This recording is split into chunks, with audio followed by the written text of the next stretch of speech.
Minecraft is a game that is absolutely filled with weird things you can do that will save you time, effort, or pain. And most of these things do involve using these stranger items in Minecraft, whether it's the Sculk vein, the milk bucket, or even the dead bush. It's important that you know about these 30 things so that you can do them more often in your survival world. And first things first, lava is just better flint and steel. I'm sure everyone knows this when it comes to burning things. You're going to do a much better job using lava than using a flint and steel, but you might not know that pretty much every other use for a flint and steel can also be replicated by lava. For instance, if you need to go to the nether, you might think you need 10 obsidian and you need some flint. However, all you actually need is a little bit of ingenuity, because just a few blocks of wood, if you have them with you, or even some chests. Will that work? Let's find out. But just a few blocks of wood are all you need, because once you light these on fire, the fire can spread from that to your portal. This is slightly harder on the Java edition. It won't be as instant as that, but literally wood and a lava bucket can replace everything that a flint and steel can do, with the one exception being enchantments. But do you even need unbreaking and mending on your lava bucket anyway?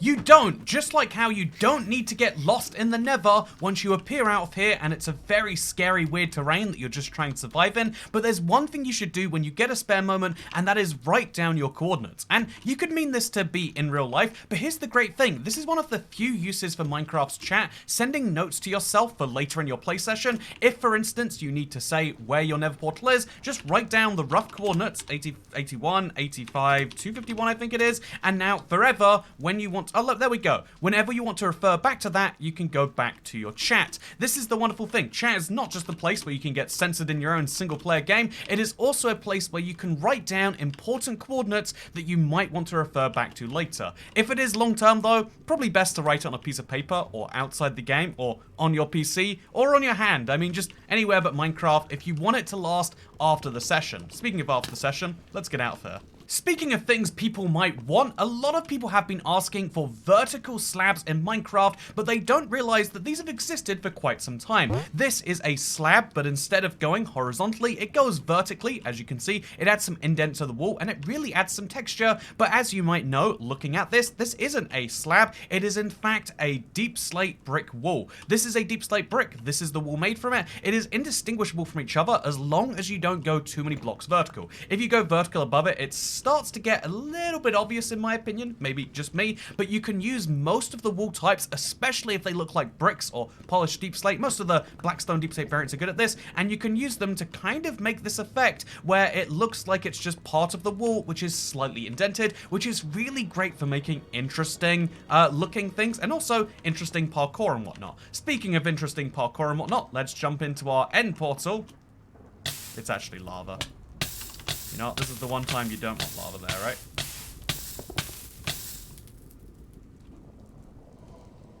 If you're running through a desert anyway, you should break dead bushes that you see along the way, because you might just get some free sticks. Sticks are awesome, of course, in the early game, but if you're anywhere past that, I would say the thing that's more important is to use a pair of shears and break them with this, because this gets you the dead bush, an item that cannot be renewed, an item that cannot be crafted or gathered in any way besides going to one of these biomes with a pair of shears. There are so many weird items, and over time, Minecraft has added uses and ways to collect all of them, but not the lowly dead bush. And so if you want to make honestly not very attractive things, the dead bush is the only way to do that, and you can only find these in the deserts one time when your world generates, never ever again. So yeah, break them, whether with your fist or with shears. Just know what you're doing, just like how you should know what you're doing when you're going to make your first house. If you spend a lot of time chopping down trees, you end up with a ton of these saplings, and you might think to yourself, yeah, well, the sapling is just there to make more trees and to grow more wood I can chop down. But here's the deal, if you're making one of those very common Minecraft houses where there's wood as the corners,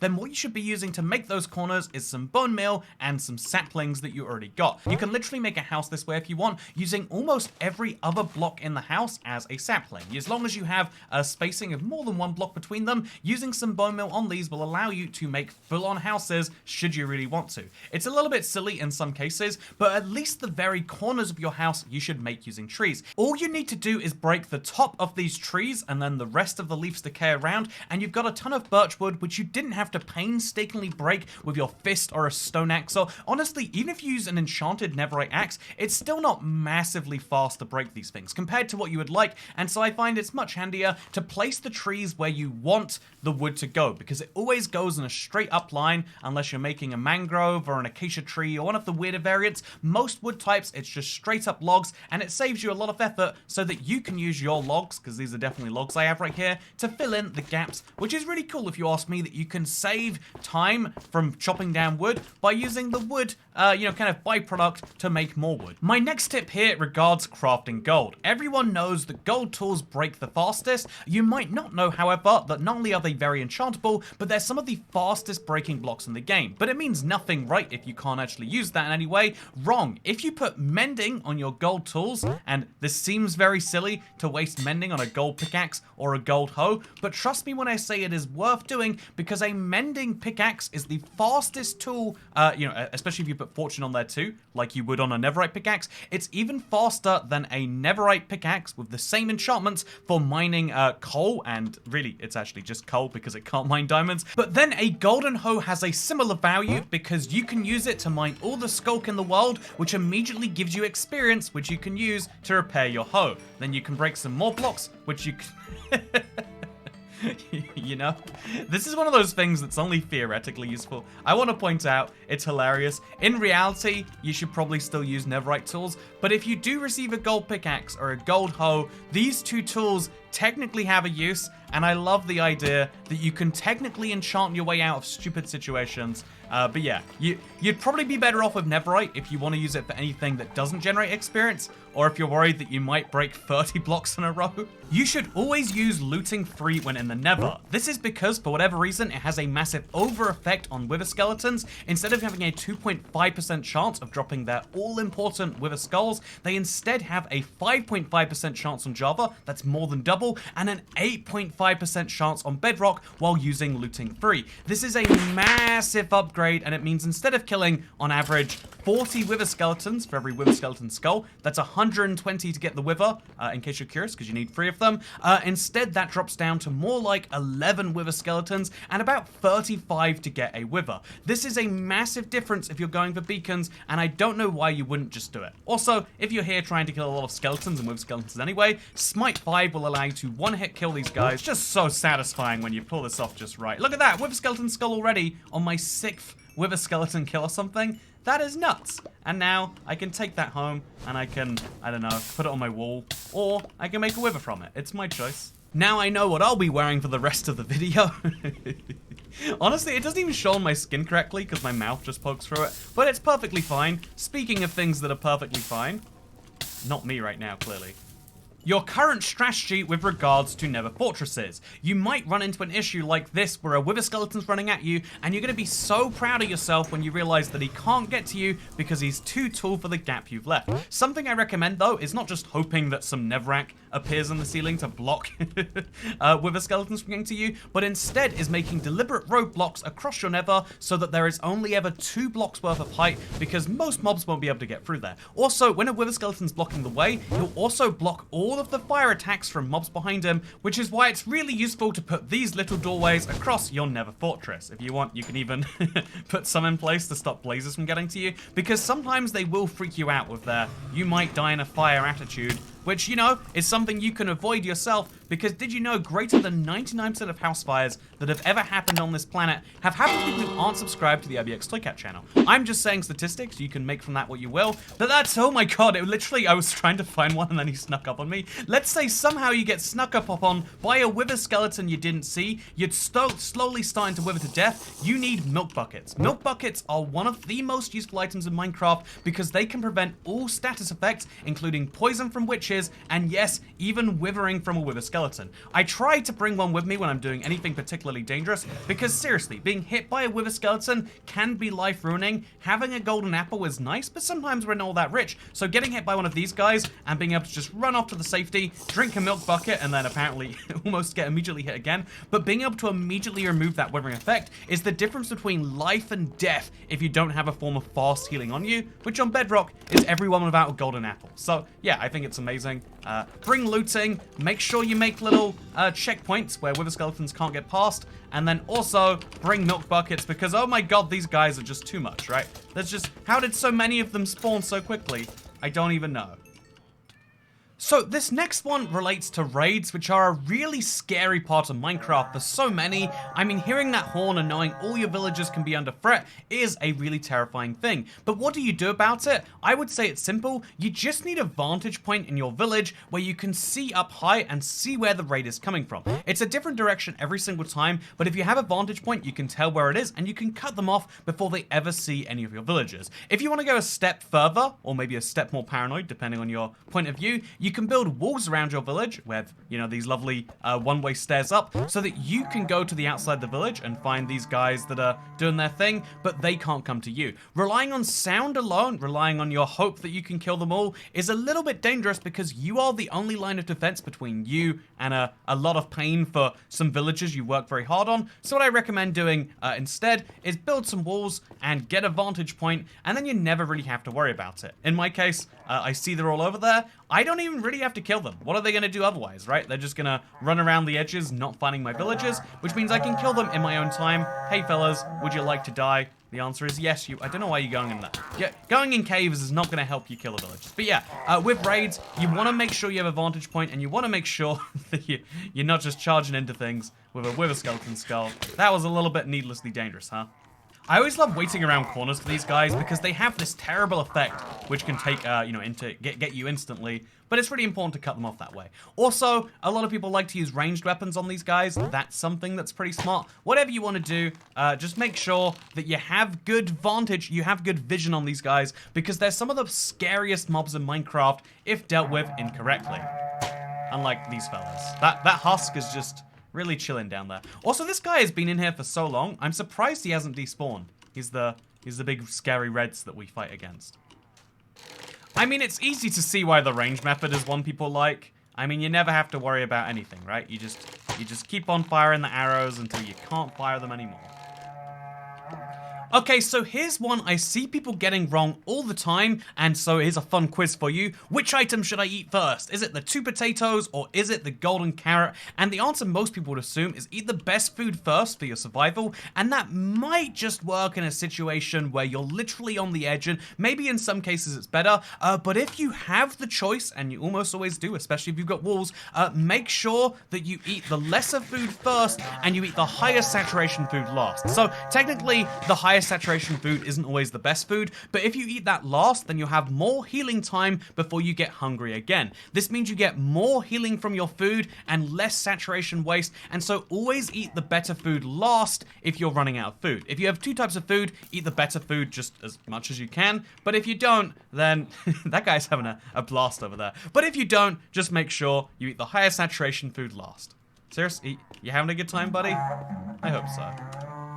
Speaking of food things that I think people get wrong, if you're about to set off on a journey or an adventure or something where you want to have the maximum time before your next food, feed a brown mushroom, a dandelion, and then eat the resulting suspicious stew. This is the best food in Minecraft, and if you can make a reliable way to eat this, you will be the one laughing and the one who eats way less than everyone else around you, which is a good thing in almost every circumstance. The one problem is, unlike golden carrots, which is the second best food, it doesn't stack. Every individual bowl of suspicious stew takes up its own inventory slot, which is a little bit silly. I mean, it's not silly, it's just how stew works in Minecraft, and so that is why you might want golden carrots in their place. Speaking of things you should definitely do more often, something I absolutely love is having an Elder Guardian in my mob museum, chilling in this tank over here next to my charge creeper. I love having this guy so much. I love the mining fatigue effect that I always have, so it's hard to mine. This is something you should just do. Bring an Elder Guardian with you.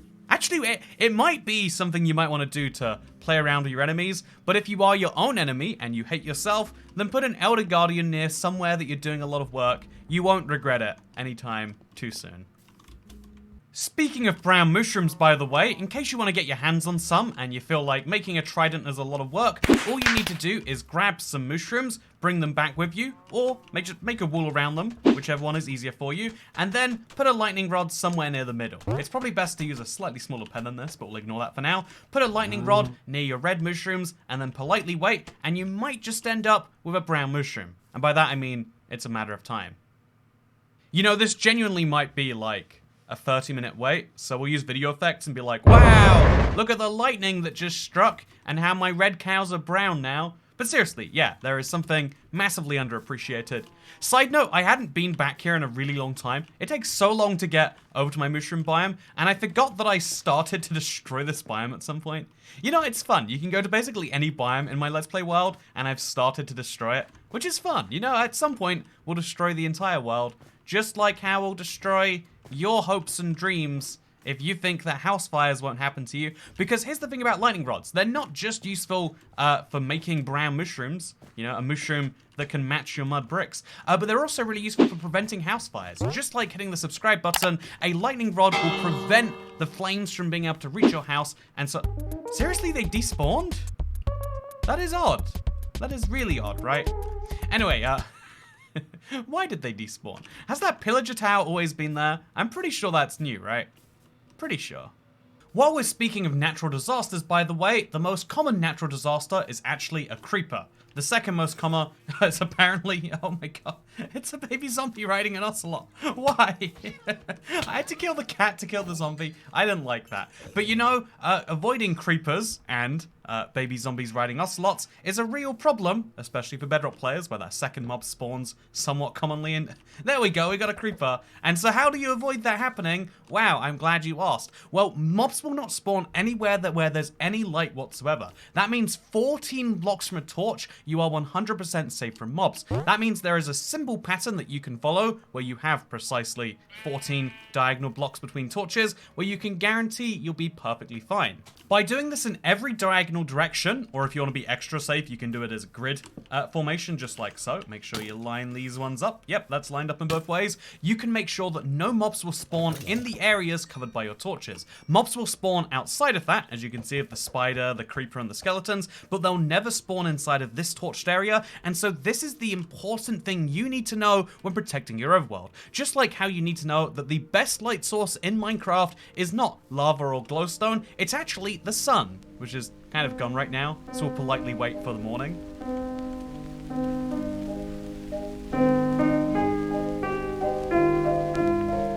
Because the sun forms a vertical column of light from the very top of your world all the way to where it hits a solid block, and this can be way deep in your world, meaning you can actually light up caves just using this exact same sun. Obviously, this would require digging holes in that same 14 block apart pattern, which would require a lot of them, but it means you can light up all of your world below ground using just the sun. There's obviously the one issue that at nighttime the sun goes away, but if you just ignore that, the best light source in Minecraft is actually not one you have to place on the ground, and I think that's beautiful personally. Just like how you might think it's beautiful that I have this cave that is made from regular stone. These days, most caves are made from deep slate because people go super low down. However, especially in the early game, try to make your caves in this stone layer still, because the difference between mining stone and mining deep slate is a fraction of a second that is genuinely quite important. You're gonna see the difference the moment we switch to deep slate here, and so even though it might be more effective per block mined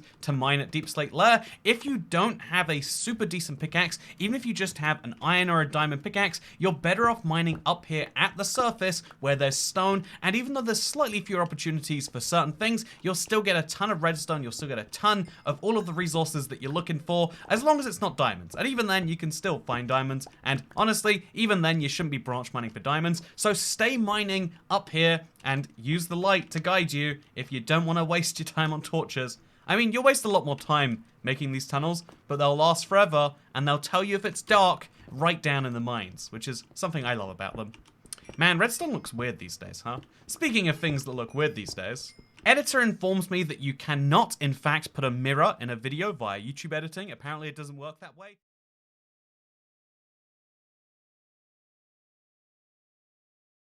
So I can't show you what's weird, but I can show you what's useful, because as you can see, most people when they're building with blocks. You've seen that, but what you should be doing is building into a cave. This is a really viable strategy for making a house without having to use blocks. Instead, when you make a house in a cave, you actually get blocks in return. You hear that? Thinking about regular builds, every time you make a block of your house, you're actually wasting a block that you have. Every time you make a block of your house in this cave, you're actually getting a block back. back. It is negative building versus positive building, and I really think negative building is something you should try out, partially because I think it's just a different way of doing things, but partially because it requires no blocks whatsoever unless you choose to add in a carpet or some stairs or anything like that. You can live in a cave house for as long as you like, and it's not even weird. I've been doing it for almost 10 years now. Can you believe this world is 10 years old?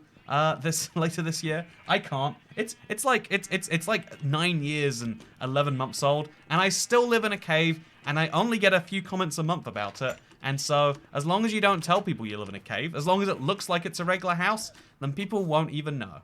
Yeah, this definitely looks like a regular house. I don't see a cave over there. If you want to add to your cave house effect even more, you might want to have a lava column be somewhere, and one of the ways to guarantee that your lava works correctly without having to pen it in like you usually would is using Sculk veins. Sculk veins have this really strange ability where they block blocks from flowing, just like so, and so all you have to do is place a few Sculk veins around something, and it just looks like you have a deep dark cave, but you're actually controlling your lava flow. This also works for water, for what it's worth. I think it's much less impressive with water, but if you really want to, as you're going to see right here, just place all around the block some of that, and then I guess when we hit the ground too, just Sculk veins on all sides. And yeah, if you want to make this look as pretty as you can make exact columns of water or lava, or if you really want to, you could make it of both. And I think that's absolutely crazy. Yeah, if we just place those there, now we can break these two blocks. And yeah, we made a cobblestone generator inside our house. Do you want this? You might. You probably don't. But you know what you do want?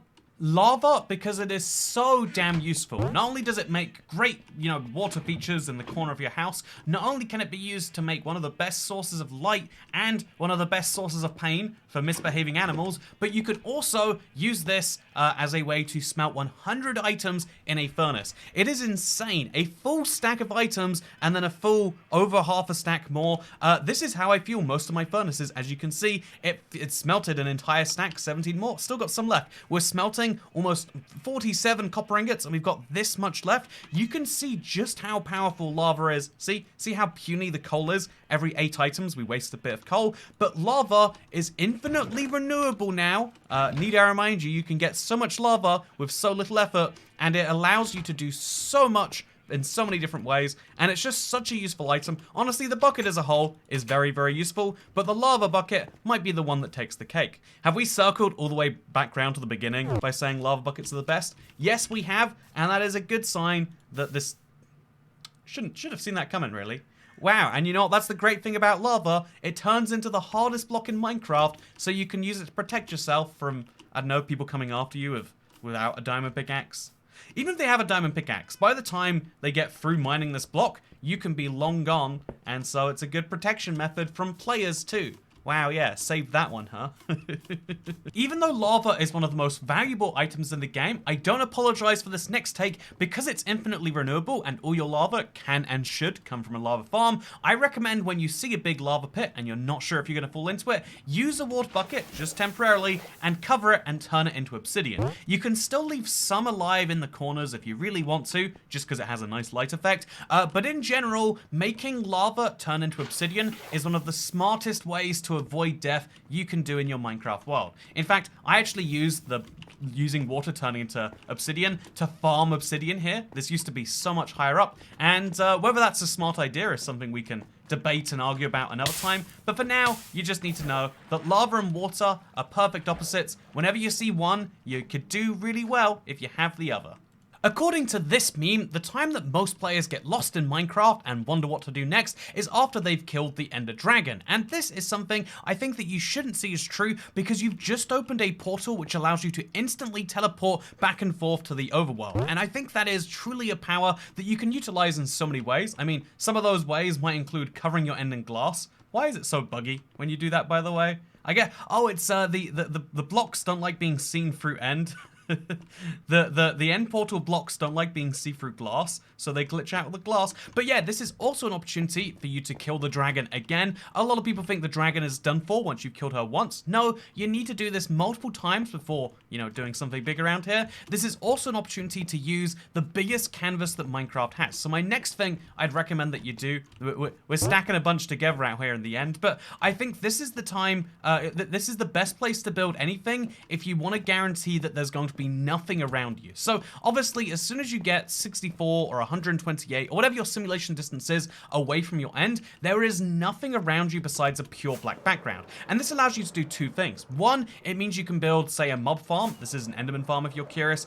This Enderman farm purely has all of the spawn locations possible because no mobs can spawn anywhere besides on these particular blocks, which allows you to do some weird things of Enderman, as you can see right there. But also, this is a great place for building because you can build with a black backdrop. This is the best place in Minecraft to build if you want to have this really interesting, no crowding background. I really like my big ice pathway as an example, but it's just one of many things you can do out here.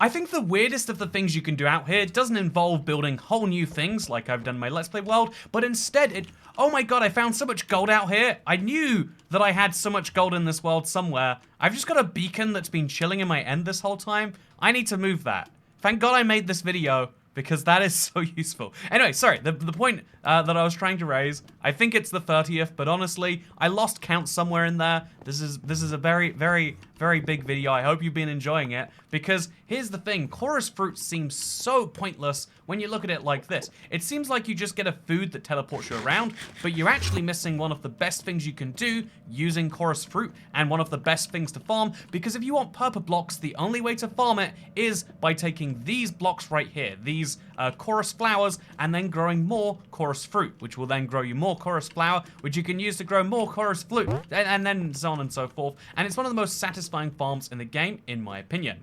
You know, it has been a while since I've been out here. That's one of the cool things about the end. Like, there's no reason to come out here, but then also think about it. There's no reason to come out here, and so you can do some cool things. I'm gonna fly in midair, and then I'm gonna eat, and then see where it teleports me. Okay, well this is not what I was expecting at all. But yeah. Oh, there's a little rogue chorus fruit down here. I can't believe this. I've got a fully maxed out gold beacon out here. When did I get all this gold? I can't believe I've been lacking it for so long and there's just been this much out here. And there's even more in the chest. This is where one of my mending shears went to. See, this is the downside of building out here. Speaking of downsides of building out here, one of the things I did very deliberately is I put all of my sand out here, covering up the endstone, knowing that Enderman would come and pick up the sand and move it around. Because I think what is more natural looking than random holes in your sand because Enderman have picked it up and then moved it somewhere else. It's something I love so much, and you should do it too. In fact, there's only one thing you should do more than that. If I had to be so inclined. The one thing I would say that you should do more is, because, you know, people write off Beetroot in Minecraft. But it's not it's not as bad as people say. The great thing about Beetroot in Minecraft is you can use it for two things, one of which is useless, and the other of which is also useless. And so have you ever wanted to do that? No, you haven't. But yeah, I hope you all enjoyed this video. I hope it really was 30 things. If it's not 30 things, just in case. Here are between, I don't know, let's say 5 bonus tips. Tip number 1, you should be having your cats and rats separated by glass, because otherwise the cats will eat the rats. Well, the cats will eat the rat bits, which, you know, they're basically the same animal. Number 2, did you know anvils break over time if you use them? So if you don't use your anvil, it won't break. Wow, that's crazy. Number 3, mushrooms are red, but only until you shear them. So if you want a really high effort way of getting cows, just shear your mushrooms. Do I have some shears laying around?